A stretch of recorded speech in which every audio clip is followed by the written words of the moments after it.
ফাতিমা রানী মারিয়ার ইতিকথা।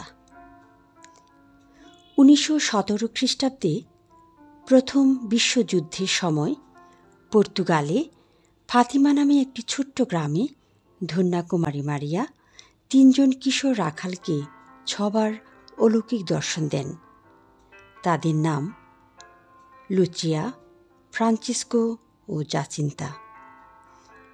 13 মে দুপুরবেলা তারা যখন খেলা করছে, হঠাৎ পরিষ্কার আকাশে বিদ্যুৎ চমকায়।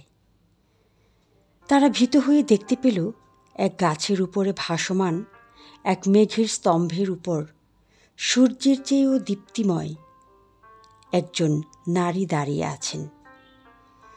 তিনি তাদের বললেন, ভয় পেও না,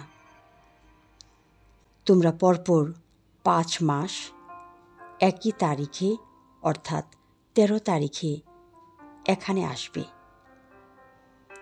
আমি তখন তোমাদের বলবো আমি কে আর কি চাই।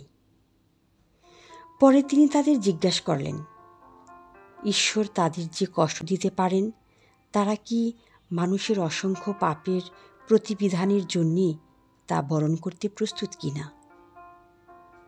শেষে তিনি অনুরোধ করলেন, পৃথিবীতে যাতে শান্তি ফিরে আসে এবং পাপীরা যেন মন পরিবর্তন করে, সেই কামনায় তারা যেন প্রতিদিন রোজারিমালা জপ করে।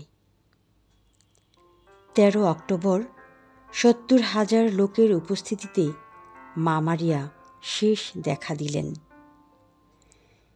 তিনি তখন শিশুদের বললেন, আমি জপমালার বন্দিতা রানী।